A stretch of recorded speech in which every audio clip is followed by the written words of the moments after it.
Welcome to Charles Dickens' A Brain on Fire, a series that digs deep into the life and works of one of the greatest novelists of all time. Hi everyone, happy Christmas. I'm thrilled this Christmas Eve to be taking a deep dive with you all through A Christmas Carol, where together we can unwrap the layers of meaning so densely packed in this evocative and fast-paced narrative. Returning to the series is the inimitable Professor John Bowen, who recently worked on David Edgar's Carol adaptation for the RSC, and who, like many of us, rereads this ghostly little book every Christmas and has pondered over its power and meaning for decades. The Carol philosophy that Dickens expresses so generously in this story is truly universal. Everyone has a chance to change and not be fixed or branded as the worst version of themselves. Dickens's righteous anger here is channeled and diffused with goodwill, laughter, and an unyielding determination to think only the best of people, perhaps best expressed in the wonderful character of Fred, Scrooge's nephew. Joining the series again to read excerpts is the fantastic Holly Hales, and the violin you will hear throughout is played by the brilliant Alexis Bennett. So, the city clocks have just gone 3, and it's now time for John to guide us stave by stave through Scrooge's life as he journeys out one bleak Christmas night with the spirits that have been sent to reclaim him. John, hello, welcome back to Charles Dickens' A Brain on Fire. It's so fantastic to have you here again. Hi, Dominic. It's great to be back. Lovely to see you. And I am so excited about this episode because, of course, we are looking at what Dickens quite modestly describes in his preface as a ghostly little book.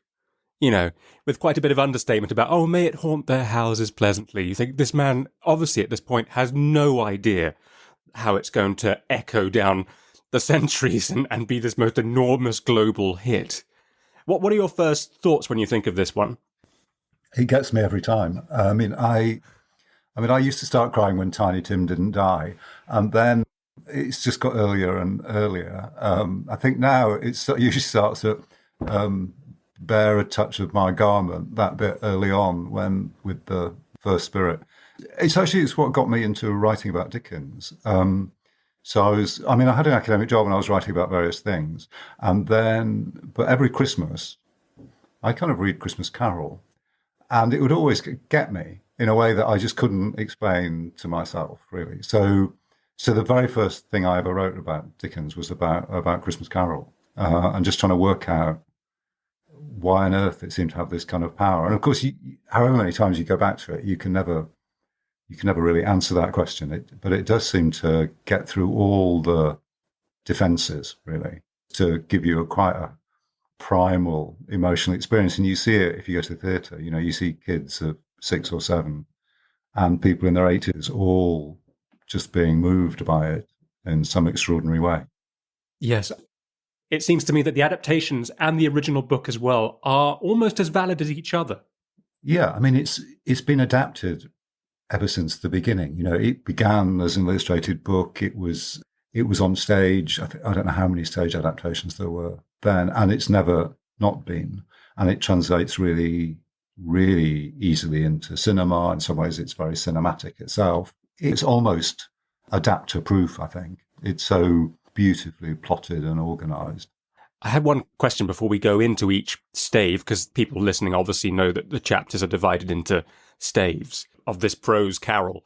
The staves are very uneven in length. And I just wondered that if he was writing A Christmas Carol in serial form, is there a chance that it would have become a bit unwieldy if, stave 2, for example, and stave 4 are very short, if he had to write to a certain word count, perhaps, for installments, would that have upset the structure potentially? And is the magic of this one that he can make any chapter as long as he wants? It's a really interesting question, that, the formal thing. Dickens is on this extraordinary kind of ascent at this point in his life. So he's written Oliver Twist and Pickwick Papers and Nicholas Nickleby and Old Curiosity Shop, often simultaneously. And they're all semi-improvised and slightly messy in terms of their structure. And it's just kind of on the turning point. He's sort of writing Chuzzlewit, which is still improvised. But the next one is Dombey, which is much more thought through. So it's a moment in his early 30s where he's both thinking about his own childhood, and that autobiographical stuff is starting to feed through. But also he's thinking about form and about structure. And he doesn't always manage it with the later Christmas books. So this is the first of 5. And often there you get a sense that there's a huge amount of material being kind of crammed into, almost too much plot being crammed into it. Whereas this one has just got this beautifully dense, it's full of creativity just on a local level, sentence or is packed with ideas. But at the same time also it has a beautiful kind of architecture to it. Right. Well, I'm hovering kind of almost nervously over opening the book, John, but there was one thing to say about the book itself.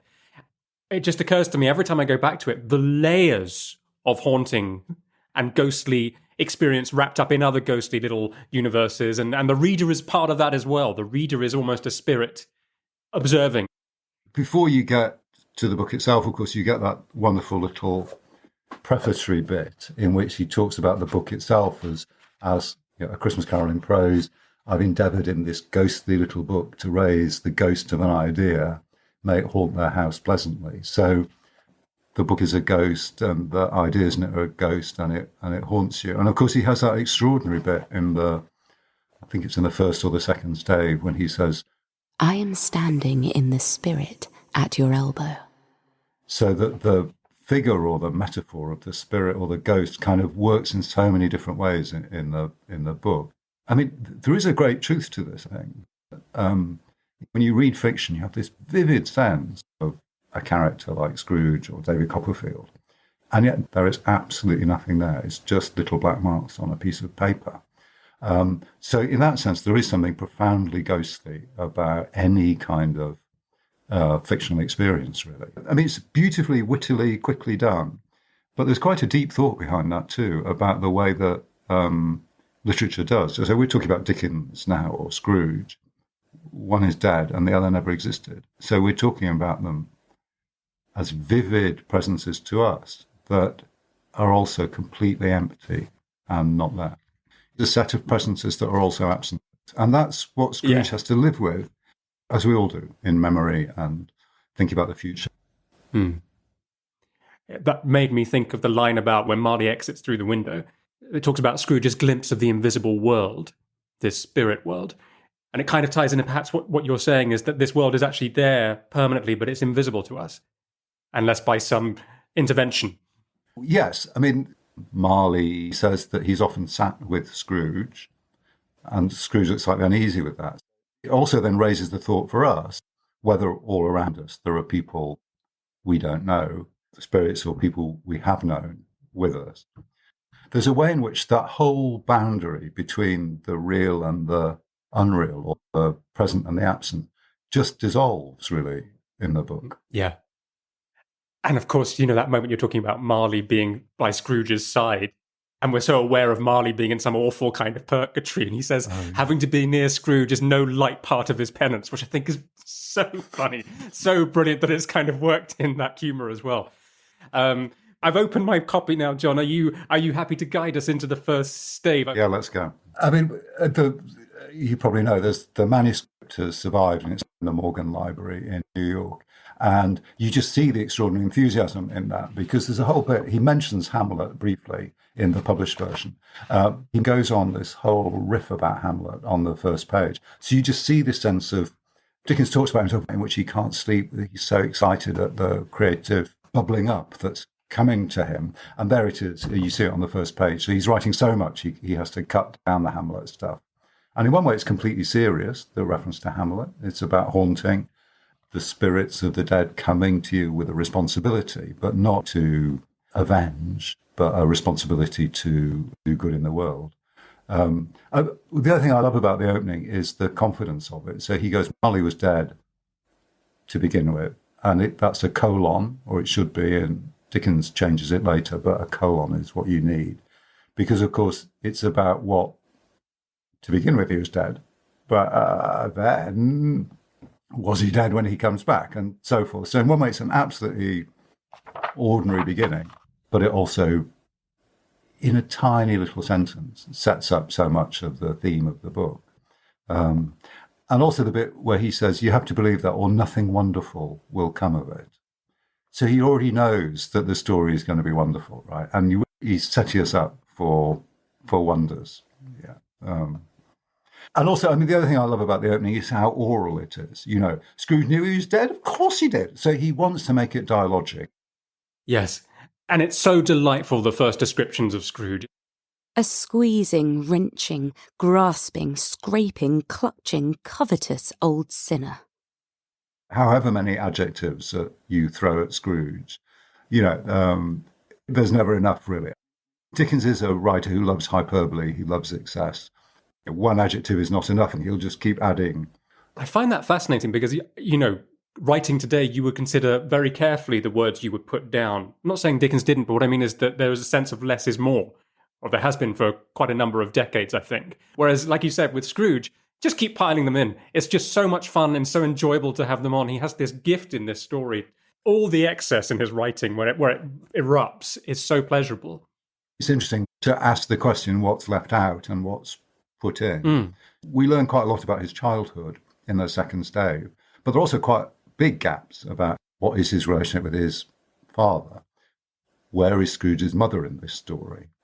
What exactly goes wrong with his relationship with Belle? So Dickens leaves it quite open because he wants it also to be a general point about a stance towards the world. So it's interesting what he fills out and what he doesn't. Yes. In terms of Scrooge's father, it's interesting. There's only one reference to him, I think, with Scrooge's sister, Little Fan, when she comes running into the schoolroom and meets the young schoolboy Scrooge and says, "Father is so much kinder than he used to be, so come home for Christmas." Which slightly suggests to me that, just as another layer of haunting, has Scrooge's dad been visited by some by some of the spirits? That's a good one. So one question is about where is Scrooge's mother? But also, why does he feel so cross with his nephew? Does Scrooge's sister die giving birth to Fred? And then also, is it the case that Scrooge's mother dies giving birth to Fanny? Is that part of the thing? And if that's the case, then that's an interesting story about why he fears marriage, hates families, so that families and death, that might be, he's left with an angry, bereaved father, and then his beloved sister dies too. Dickens takes quite big strides across the story there without filling it out. So as we go through the first stave, John, can I persuade you that perhaps the fog in this story is unusual? I know it's London in 1843, but is there something magical about the fog that comes in so soon and obscures everything, that the haunting is kind of boiling up, perhaps, even while Scrooge is still in the counting house? Yeah, I like all that. I mean, good. Absolutely. It gets dark really early, doesn't it? The fog and darkness thickened so that people ran about with flaring links, proffering their services to go before horses in carriages and conduct them on their way. I mean, there's a whole poetics of light, in a way, in the story. So it's both the story very interested in sound and soundscapes. So that one thing that happens when it gets foggy is you start to hear noises before you see things. The ancient tower of a church, whose gruff old bell was always peeping slyly down at Scrooge out of a Gothic window in the wall, became invisible, and struck the hours and quarters in the clouds with tremulous vibrations afterwards, as if its teeth were chattering in its frozen head up there. That's a kind of pattern that throughout the book. So, for example, you hear Fred, his nephew, arrive before you see him, or you hear the bells coming out of nowhere in the fog. "A Merry Christmas, Uncle. God save you," cried a cheerful voice. It was the voice of Scrooge's nephew, who came upon him so quickly that this was the first intimation he had of his approach. So, story is what Scrooge can't see, and they play blind man's buff later on. There's the bit about the blind men's dolls early on who cower away from Scrooge. And it's not particularly, I think, about blindness, but it is about different kinds of vision. And the fog is exactly what occludes vision. And so this partly came to me doing the RSC show because, of course, the soundscape really matters in a stage show. And the soundscape of this book is really important, I think. So, yeah, I totally agree on the fog thing, but then I connect it to the sonic world of the story too. So the fog has come in, as you said, it's very early. The city clocks have only just gone 3, but it's already dark. We hear Fred arrive, and he immediately embodies the spirit of his late mother, Fran, who we see as a child in the next stave, doesn't he? And just that constant, joyful, enthusiastic. I mean, I like to think of Fred as that 31-year-old Dickens in his best humour. Perhaps it's one version of Dickens having an argument with another version of Dickens, which is the slightly more grumpy, resentful side, having to give money away to undeserving people. Very good. Yeah, I like that. I mean, just on the fog thing, it does say the houses were mere phantoms. So that one thing fog does is it makes the material world much less certain. It makes it phantasmatic, or it makes it ghostly. Yeah, the scene with Fred is joyful and it's funny, and he just simply won't be squished by Scrooge. Don't be angry, Uncle. Come, dine with us tomorrow. So Bob Cratchit isn't named in that scene, interestingly. It's only later that Bob gets named. He's just called Scrooge's clerk in that scene. But the two of them kind of make some kind of alliance. Bob goes home at the end of the scene. You think here's somebody really oppressed and exploited and should be miserable. And he goes on a slide, right, an ice slide down the pavement 20 times with the boys. There's always this creativity and this childlikeness and this joyfulness that's just held in. And if you just allow it to come out. Yeah, absolutely. And of course, that moment where Bob is on the slide, I think Dickens describes that ice there as misanthropic because it's a water spout that's congealed, I think. It's something kind of mean and cold, and yet from it you create warmth and fun. I think that's a very interesting sort of pattern throughout this book, that the way things are subverted and turned on their head. I also love the bit where Scrooge comes home and he's seen the knocker turned into Marley's face. And, you know, one thing would be to make Scrooge really kind of othered by the story and really this person that you don't enter into their mind. But immediately the point of view shifts. So it goes, no one under the bed, no one behind the wardrobe, no one hiding. And you see it from Scrooge's point of view. And that enables us then to sympathise with him later as he changes. So that the point of view of the story, or the consciousness that you see things through, sometimes it's completely external to Scrooge, but other times you're seeing it from Scrooge's point of view. Yeah. Yeah, absolutely. And I love that moment when he's looking under the bed, because that's almost like childhood, isn't it, as well? Yeah. To say that he was not startled, or that his blood was not conscious of a terrible sensation to which it had been a stranger from infancy, would be untrue. All of us have that child within, even Scrooge. And I love the description of Marley's face appearing in the knocker. It was not in impenetrable shadow, as the other objects in the yard were, but had a dismal light about it, like a bad lobster in a dark cellar. It was not angry or ferocious, but looked at Scrooge as Marley used to look, with ghostly spectacles turned up on its ghostly forehead. The hair was curiously stirred, as if by breath or hot air, and, though the eyes were wide open, they were perfectly motionless.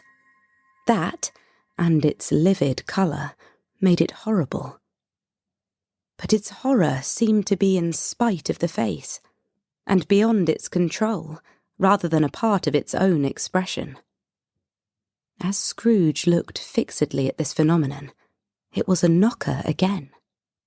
I mean, it's a mixture of so many things wrapped up in one, isn't it? I mean, there's a horror in the expression that's in spite of itself, not because of any kind of impulse from inside the vision. It's like a bad lobster in a dark cellar. Now, I've never seen a lobster that was so rotten that it glowed, but it's got such a kind of creative kind of weirdness to it. Yes, you've got the eyes and you've got the hair curiously stirred as if by breath or hot air, but then you've also got some ghostly spectacles on the forehead, which again brings it down into something a bit more comic again, possibly. Yeah, absolutely. And Dickens, you know, just loves those contradictory states stuck together. And also, approaching the knocker, Scrooge's walk home, just following on from what you were saying about it being unusually dark, and we've got the fog as well. That line about, even though he knew every stone, he is fain to grope with his hands. So this journey home, for some strange reason, he has to find his way in this kind of level of darkness that's not normally there. Yeah. Is it his house or his office that was playing hide and seek with some other houses when it was a small house and got lost? Even the house has a childhood at some point, but like Scrooge, does something earlier in its life and then can never get out of it again. And what Marley and the ghosts allow is for him to find a way out again. Yeah. And I love it in that paragraph, just before we get to that as well, John, he's had his melancholy dinner in his usual melancholy tavern, and he reads the papers and then beguiles the rest of the evening looking at his banker's book. That's he's left work, but he's looking at his balance sheets. Yeah, on Christmas Eve. That's so good. So Marley appears, and there's that wonderful moment where it becomes a knocker again, and then there's that awful feeling of the door closing and then resounding through the house sound again, as you were mentioning, like thunder. And that awful fear of thinking about Marley's pigtail hanging in the doorway, the back of his head, and it's not there. And of course, I suppose one of the qualities about Marley that's so famous is his chain. The chain he drew was clasped about his middle. It was long and wound about him like a tail. And it was made, for Scrooge observed it closely, of cash boxes, keys, padlocks, ledgers, deeds, and heavy purses wrought in steel. His body was transparent, so that Scrooge, observing him and looking through his waistcoat, could see the 2 buttons on his coat behind. And the idea of the chain is such a recurring theme. The chains that we're forging in life is not just in this story for Dickens, is it? It's right across. It's even in his letters, I think. I've just been working on Great Expectations, which, of course, because of Joe at the Forge, is absolutely fascinated by chains and links. And he says parting, life is made up of many partings welded together. And a parting is, of course, a link in a chain, as well as being in its usual sense. And Dickens at one point says, or Pip says, imagine one day struck out of your life.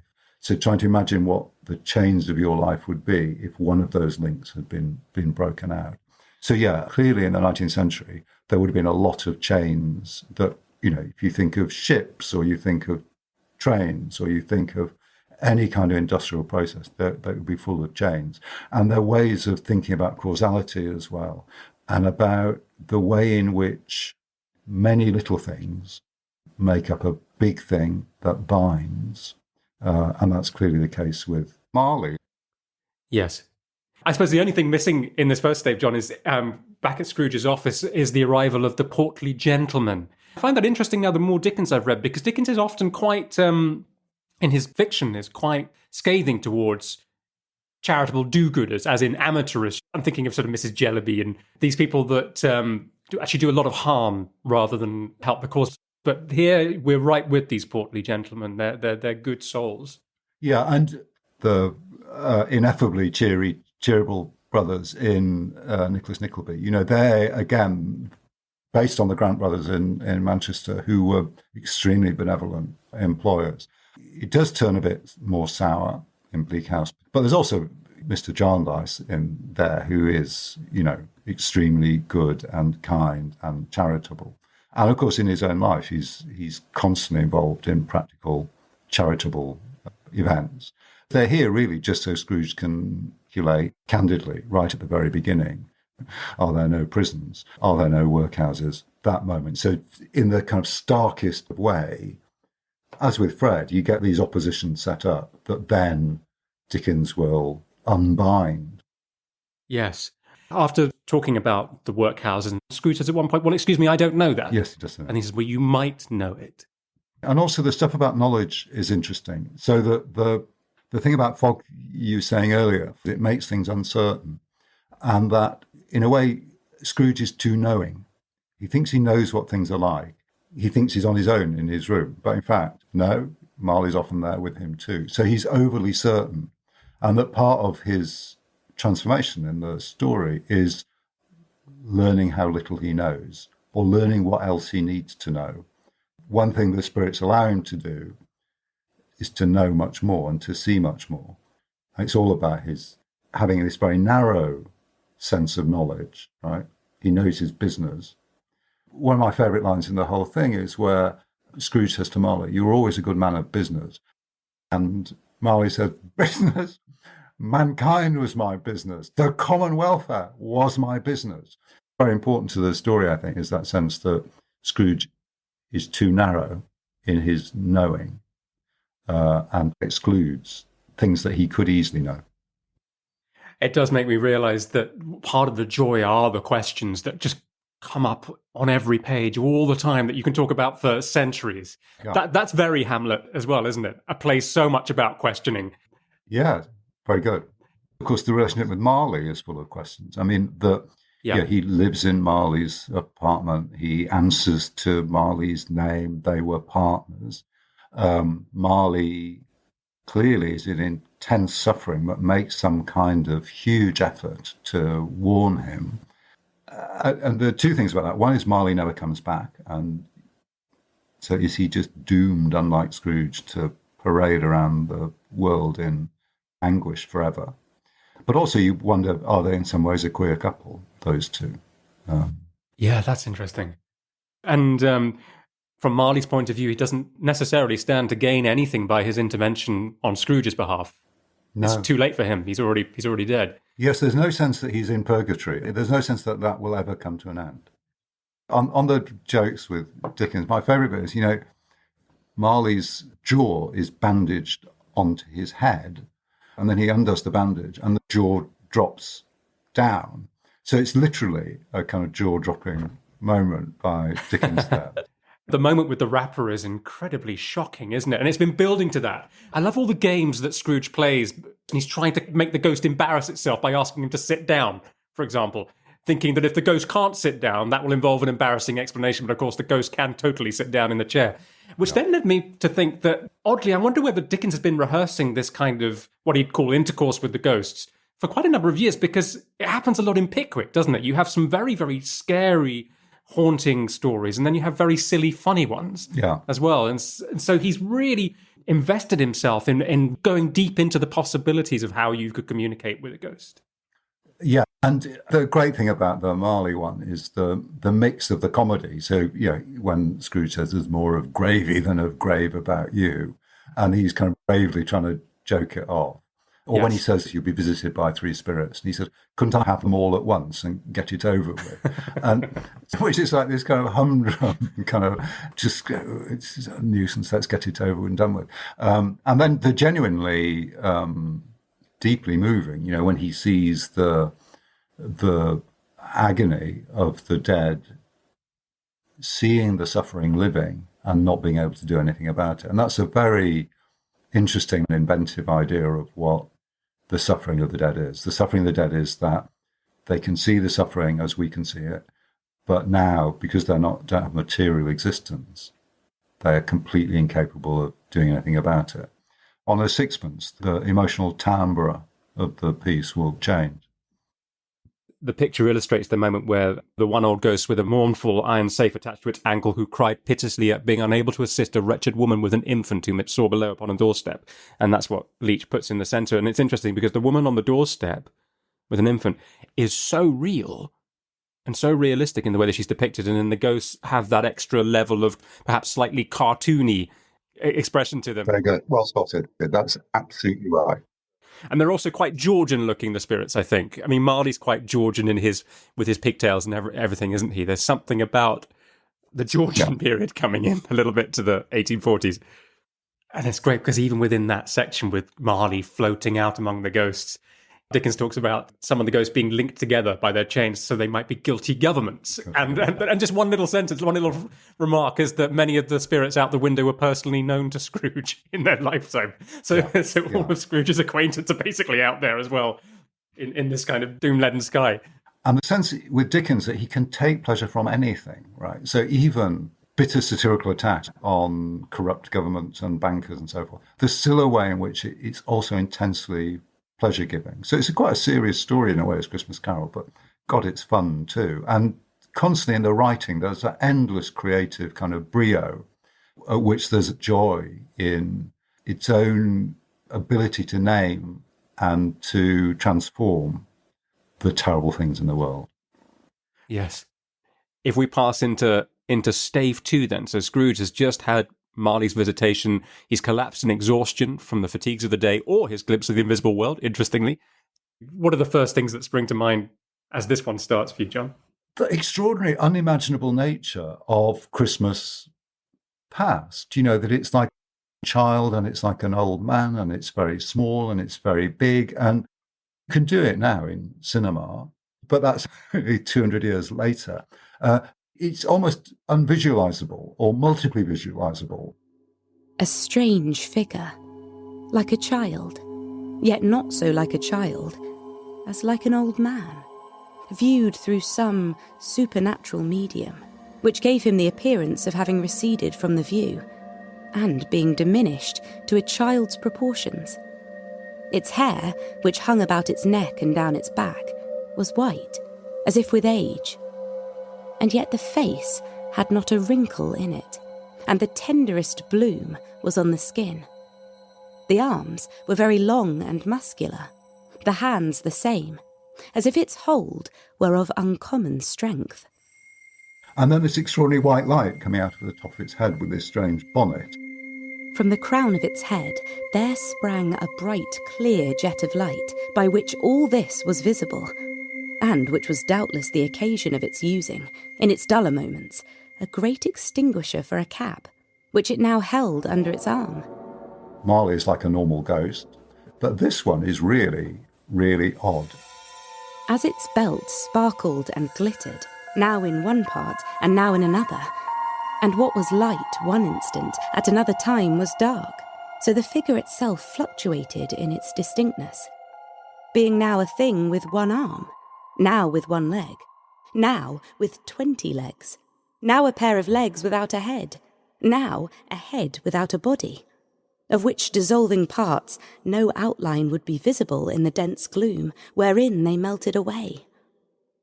Yes, the description is extraordinary, isn't it? All those multiple limbs. And I wondered whether Dickens, given that Dickens, we know he liked to stand in front of the mirror a lot and then jot down his characterizations. I wonder if he actually positioned 2 mirrors to have that kind of infinity image. Oh, that's interesting. I mean, or at least he has some recognition of that. He would have seen it somewhere in his life to see, oh, look, there's an infinite number of arms here, and whether that's his way of... Because like you said, this is before film, Hollywood, CGI of any kind. It's amazing how he conceives of that. I mean, there's a visual trick in theatre called Pepper's Ghost, and there were ways that magic lanterns could project onto fog and smoke and things. So there were ways of doing it, but it still seems to me, I can't think of any literary text that's doing anything as odd as that. There's something fascinating, I think, about the fact that this Ghost of Christmas Past, as you're saying, seems both old and young at the same time. And it occurred to me that, of course, the past is old. It's a long time ago. And yet back in the past, we are younger. And so there's that paradox that can never resolve itself, possibly expressed by the image of this ghost fluctuating constantly. Yeah, that's very good. It makes me realize just how important time is to the whole story. Scrooge says, I will live in the past, present, and future. The spirits of all 3 shall strive within me. That's a bit like the first spirit. So that it's changing all the time as different temporalities, different times move through it in a way. It's like a space inhabited by many. It has an identity, but also one whose appearance is one of transforming relationship to time all the time. And that, in a way, that's the ideal for Dickens, I think. So it's not an ideal of, as it were, living a Christian life, for example, in a known way, but it's about a different relationship to time. And Scrooge says at the end, I'm a baby. I'm a baby, he said. Or like Bob Cratchit playing on the slide, it's that you allow temporalities to inhabit you simultaneously. Yeah, and whatever universe these spirits are from, they are subject to time, aren't they? I mean, as this first ghost says, my time grows short, quick, and they have to move on to another scene. So the spirit has to live within a particular bit of time. That's also the case with Scrooge too, the sense that you're mortal. Scrooge says early on, I'm mortal and liable to fall.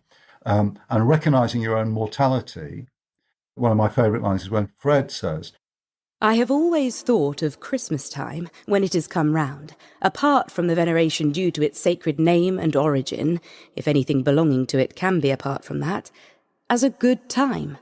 A kind, forgiving, charitable, pleasant time. The only time I know of in the long calendar of the year when men and women seem by one consent to open their shut-up hearts freely, and to think of people below them as if they really were fellow passengers to the grave, and not another race of creatures bound on other journeys.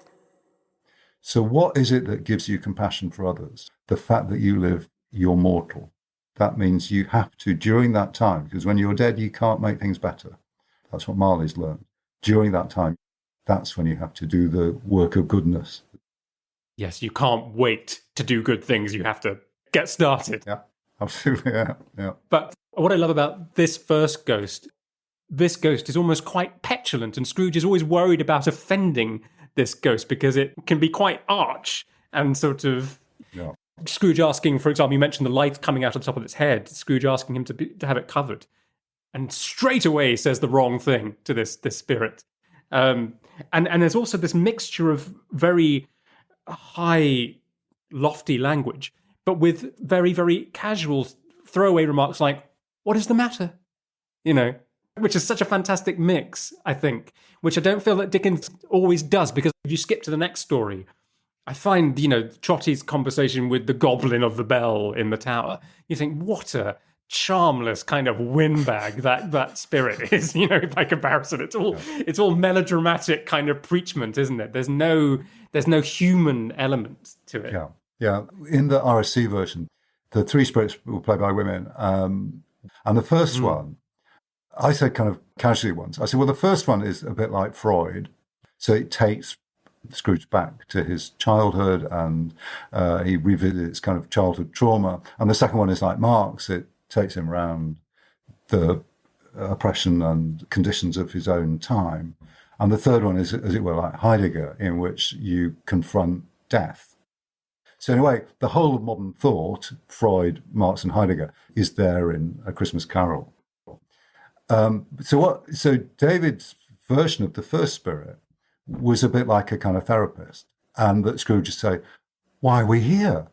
And the spirit would say, why do you think we're here?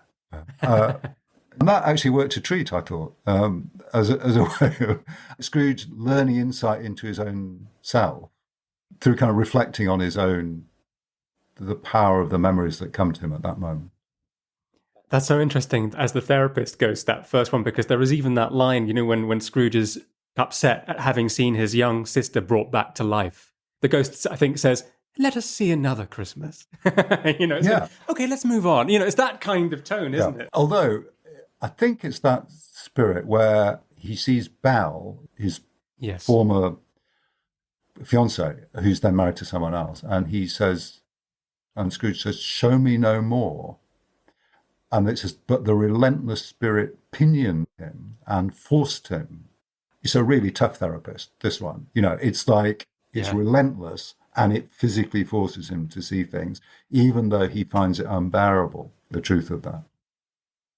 Yes, and within that, you're just making me think of the sort of the paradoxes again of this ghost, because its grasp, though gentle as a woman's hand, was not to be resisted. That's near the start where they fly out the window. But we already know that the arms are very long and muscular, as if its hold were of uncommon strength. And so within this, you have the full kind of scope. And of course, Scrooge loses his fight against the ghost, doesn't he? Of course. Yeah, I think. Well, no, maybe he doesn't, because he pulls the extinguisher cap down. So he does put the light out eventually. It does eventually, but maybe the ghost that's time's up. I don't know whether he wins that fight. The ghost just projects multiple faces at Scrooge, doesn't it, in that last struggle? Well, it's interesting that it says, in the struggle, if that can be called a struggle, in which the ghost, with no visible resistance on its own part, was undisturbed by any effort of its adversary. And then he pops it on. So, but even then, he can't hide the light, it says, and then he falls into a sleep. I think it looks like he's allowed to do that. The gender thing is interesting because, of course, it's almost like this ghost won't fit into any category, right? It doesn't fit into a male-female category. It doesn't fit into a old-young category. So any kind of binary kind of opposition, it's both in the material world because it can hold him, but also it's a spirit as well. So all those structuring oppositions, it somehow defies or exceeds them. Yes, and it's even represented in its clothes. I think its tunic. It has summer flowers in the tunic, even though it's a ghost of Christmas. You've got that. Yeah, it's amazing, that breadth. Yeah. I had a question for you, John. That's two words. Ali Baba. Yeah. I should probably give you a bit more than that. But basically, when I first read A Christmas Carol, I didn't understand the Ali Baba section. I think I was probably about maybe 12 when I sat down to properly read. And now looking at it, it occurs to me that the young Scrooge is alone at the school and he's reading the story of the Arabian Nights. And the older Scrooge sees Ali Baba at the window. And at one point he asks the spirit, "Don't you see him?" And it sort of suggested to me that the spirit doesn't see what old Scrooge sees there. So there's yet another, perhaps, spirit world or imaginative world, idea world, that might be invisible to the ghost of Christmas past. Possibly, I don't know. No, that's very good. It is an amazing scene, that, in that he envisages reading as the spirit of the character in the novel physically manifesting itself to you.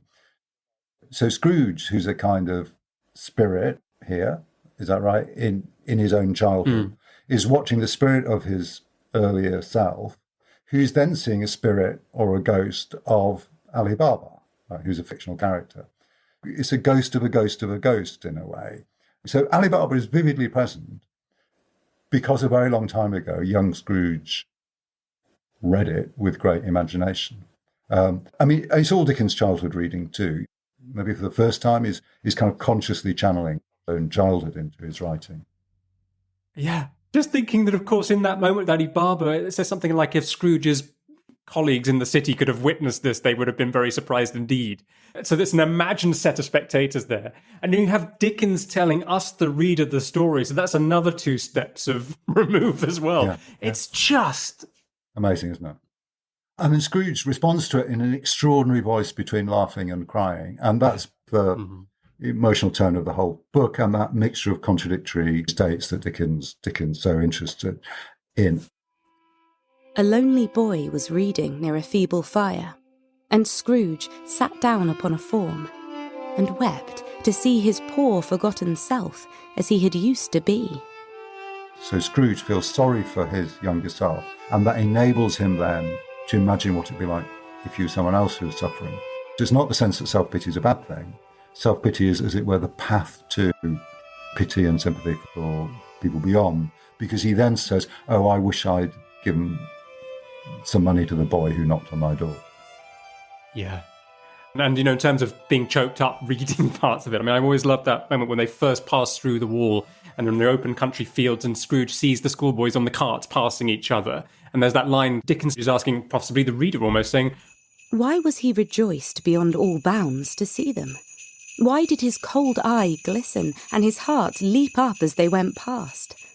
Why was he filled with gladness when he heard them give each other Merry Christmas as they parted at crossroads and byways for their several homes? What was Merry Christmas to Scrooge? And then just the detail of his sister Fan, who obviously old Scrooge hasn't seen for decades, and there she is running in to greet his younger self. And the detail of her trying to touch his head but being too little and clapping with her tiny hands, all of that is just so profound. And of course, I suppose in the future, for Dickens' own life, 5 years' time, his own sister, Frances, Fan, is going to die. So that's something else to us, perhaps. Yeah. On the other hand, there is quite a lot of gender stereotyping here. I mean, Dickens, Miriam Margolyes is very funny on the way that, all the young women in Dickens are 15 or 17 and, and they're all quite likely to die. So there is that. And also there's that very weird bit where he sees Bella, his former fiance's daughter, And it's another play scene with the children who are rumpling her dress and so forth. And then the narrator says, "Oh, what wouldn't I to have the license of a child and the knowledge of a man?" As to measuring her waist in sport, as they did, bold young brood, I couldn't have done it.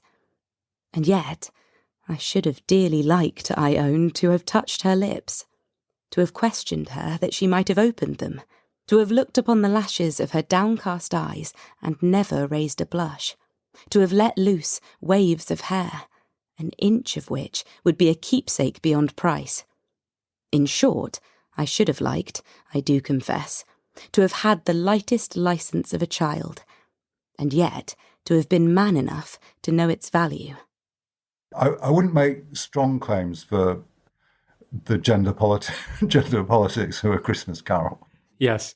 I mean, you see why he does it. I mean, it is it's interested in sexuality. It's interested in flirting. You know, there's the bit with Fred's party later on. It's, heterosexual marriage and is, as it were, the thing from which Scrooge has always excluded himself. And it's a clearly very positive. It's a young man's book and all of that. And that's also a version of, isn't it great to be a child and an adult at the same time? And it comes out in this very now oddly voyeuristic kind of way. Yeah. Yes, it does, yeah.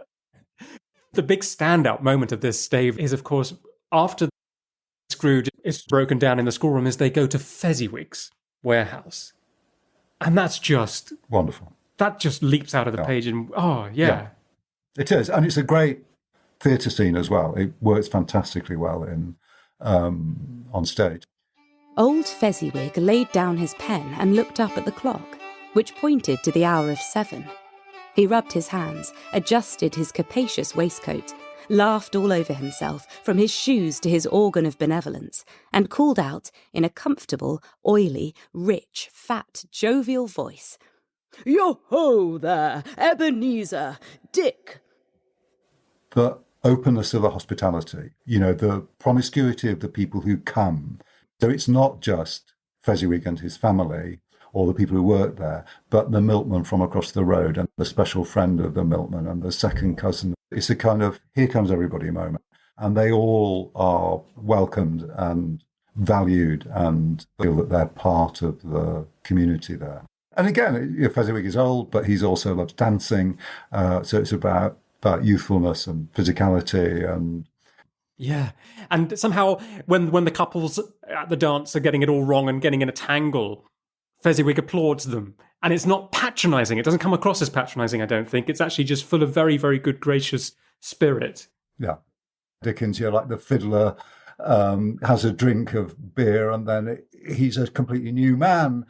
It's like the old fiddler being carried out on a door or something. And it's about coming back to life. And that's Scrooge's story. Scrooge has to come back to life. He's a kind of like a living corpse in his own life to start with. And there you get a kind of comic version of it as someone who dies from their exhaustion and then comes back to life again through the magic of a pot of porter. Yes, exactly. And the food and the drink is now in play in the story, isn't it? Where there's that generous benevolence. It's going to get bigger and bigger in the next stave. But reading it this time, John, I noticed something in the schoolroom where Scrooge is saying goodbye for the last time to the schoolmaster, this very stern schoolmaster who's probably not used to being charitable. And he hands out some curiously heavy cake and some curiously light wine. And he offers to the postboy outside or the carriage boy, send some out there. And the carriage boy sends a message back saying, if it's the same I tasted last time, I'd rather not. Which I think's great. In that you have this character that's not benevolent by nature and the awkwardness of them trying to be cheerful. And that's a nice touch. Yeah, beautiful. There's something else that I picked up just reading this week again, is that it occurred to me that the light of the Ghost of Christmas Past seems to shine brighter at moments where Scrooge is understanding enlarges. And so by the end of the stave, the light is too much for him. That last image that he sees, which is also very interesting, where he then has the struggle with the ghost to extinguish and put the cap over him to try and block out the light. Oh, that's really interesting. Okay, okay. And then with the final spirit, that's about not being able to see things. Whereas this is about seeing too much. It's a beautifully judged kind of progression, I think, with Scrooge, in which he says he's mortal, then he starts to feel sorry for himself, then he starts to feel sorry for others. And now he can actually articulate why Fezziwig is such a good thing. Yeah. That moment when he pushes back to the spirit is also when he says, I'd like to have a word with my clerk now. So, Yeah. Oh yeah, I'm an employer. Oh, I could be like this. Yeah. Yeah. And something else, John. Obviously, throughout this stave, Scrooge is seeing things that he's been and lived through before, and he sees everything, he knows it's true, he corroborates everything in himself. But the last thing that the Ghost of Christmas Past shows him is something Scrooge hasn't seen. He's not been in the family home of the woman whom he rejects and seen the life that she lives. So there's something extra about that. It's not just Scrooge's own past in the first person. He gets to... Yeah. And I suppose that shock to his system, after having to witness his breakup scene just a moment before, I think that's where it's unbearable to him, this light, this truth that he's facing. Yeah, it is. It's another one about children and playfulness and the heterosexual family, all that stuff. My favourite little detail in that is the bit where the baby swallows an imaginary turkey. Yeah. Right, has a toy. And everybody's in a flap because they think the baby's going to die, and then, relieved, the baby comes back to life. And it's like, again, one of these little miniature versions of the big story. You know, the fear of death is there, and then it's overcome, and you're quasi-dead, and then you're okay again. And that's kind of what happens with Scrooge too. Yes, and that brings it such a layer of truth and just reality and everyday life quality. You know, the anxiety around a baby, any parent. Yeah. You know, what's it just done? What did you just eat that? You know, yeah. And the kids aren't idealised, you know. The noise in this room was perfectly tumultuous, for there were more children there than Scrooge in his agitated state of mind could count.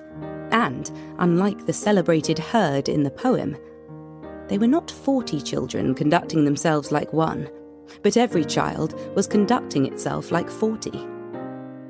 Oh, all these kids now, just full of violent energy, really. Yes. And the world would be much better if we just allowed it out. Yes. But now a knocking at the door was heard, and such a rush immediately ensued that she, with laughing face and plundered dress, was borne towards it the centre of a flushed and boisterous group, just in time to greet the father, who came home attended by a man laden with Christmas toys and presents. Then the shouting and the struggling and the onslaught that was made on the defenceless porter. The scaling him with chairs for ladders to dive into his pockets, despoil him of brown paper parcels, hold on tight by his cravat, hug him round his neck, pummel his back, and kick his legs in irrepressible affection. Something I found very touching this time reading it was that Belle's husband says, "Oh, I saw an old friend of yours today. Guess who it was?" And she just takes a little moment and then she immediately guesses Scrooge. That Scrooge rises straight to the surface, you know, despite the fact that she's obviously happily married, she's done well in her life, and yet that past that never was, that the ghost of that past that never was, to kind of misquote the Haunted Man, you know, I think that's very touching. Yeah, it is a terrific scene, I think, that. And of course, the husband talks about seeing Scrooge in the window, quite alone in the world because Marley's dying. Yeah.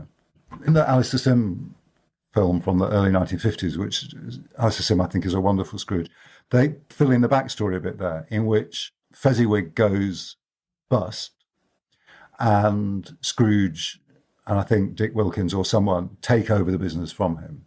So that that's a slightly different version of what, and a nastier, as it were, version of what Scrooge might have done. So that Fezziwig, wasting this money on various things, then makes his business vulnerable, and then Scrooge gets to take it over. Yeah. Well, there we go, John. We're at the end of Stave 2. Thank you. That's brilliant. Great. Thank you. Thank you, John. Thank you for listening to this episode, Part 2, where we look at Staves 3 to 5 of A Christmas Carol. Will be going live very shortly. Happy Christmas. Thank you for listening to Charles Dickens' A Brain on Fire this Christmas.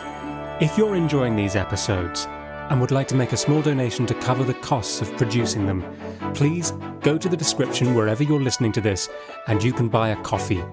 Every one of those that is bought makes a huge difference. Thank you so much, and see you in the new year.